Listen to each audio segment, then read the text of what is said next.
Good afternoon. Good afternoon. For the record, would you please state your name? Zach Phillips, Zach Phillips. What is your title?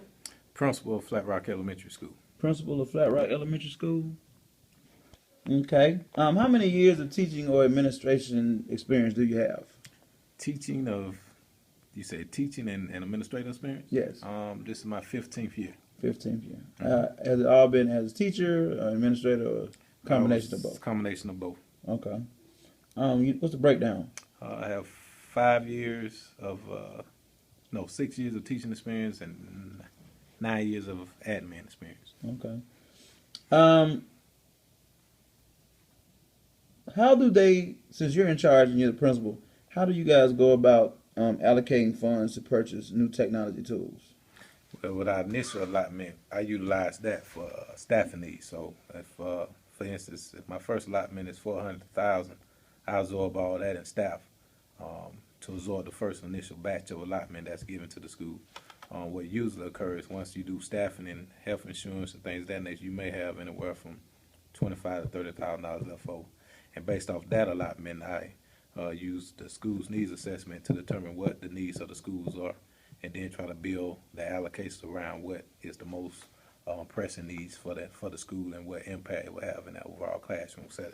Okay, so with the needs assessment, is that some type of rubric or It's survey or it's a rubric that's tied into the actual testing data that we get from the different systems that house our testing data, as well as any perception survey data that we receive from the staff members in regards to what's working, what's not working as far as technology is concerned, and then I also talk to the media specialists as far as different things that may be outdated when it comes to laptops, adding new laptops, adding new desktop computers to the media room as well as the classrooms, and then add the additional technology supplies with the most current and up to date technology that a lot of students are having in their classroom settings in different schools across the district.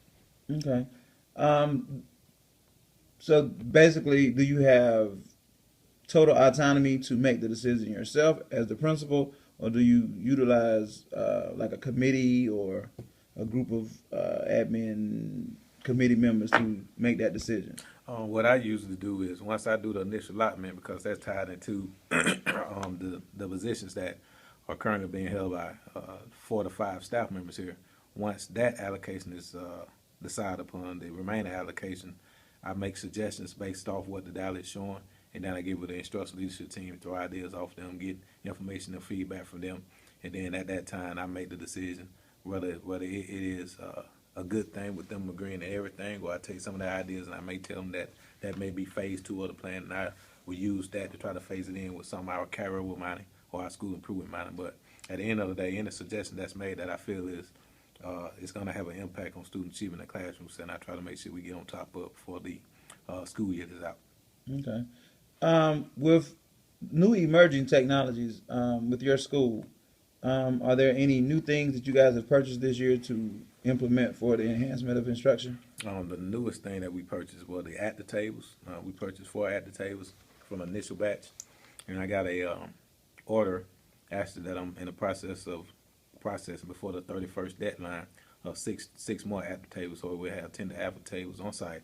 In addition to that, any other money that we have left for, I'm start adding more iPads, because currently we have 50 iPads on site, as well as any new laptops that we need to phase out with the old and bring in some new laptops so they can be more accessible to kids in the classroom setting. Do you believe that technology is being adequately utilized in your building? I would probably on a scale from about 1 to 10, I would say we're probably at a 3 or 4.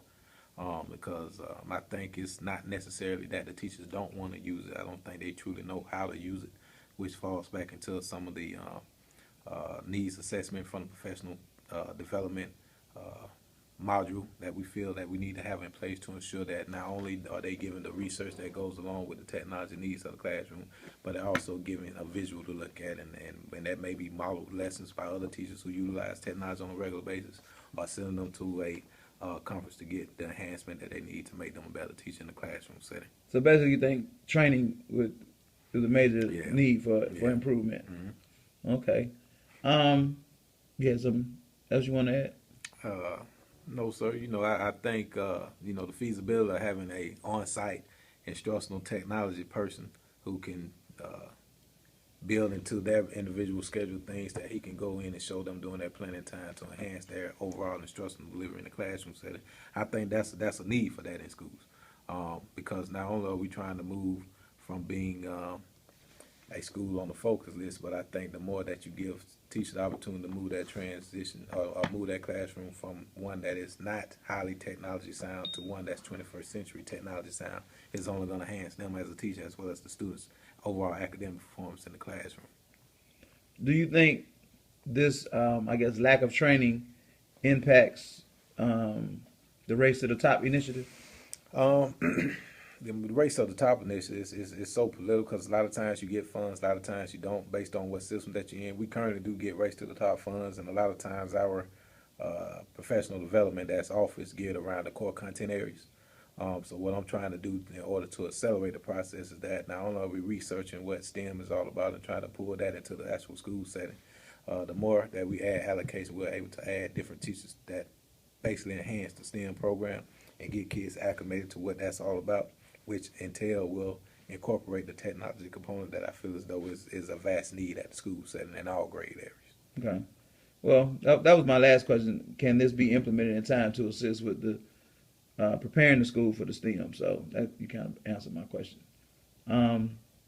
Is there anything that you see on the horizon in regards to technology that you would like to implement at your school? Or one of the things when I spoke to one of the couple of the technology people that I spoke with in reference to this piece, they were saying having kids do e-portfolios in their class to maintain their work, so it's more accessible for parents to get to it and be able to assess or evaluate what the child is doing in the classroom. How do you feel about e-portfolios as an assessment tool? I think e-portfolios will be a good thing. I think with any new initiative, it's going to be an extremely large learning curve for the adults. I think the kids will be extremely excited about it, and I think they can get acclimated a lot faster than the actual adults.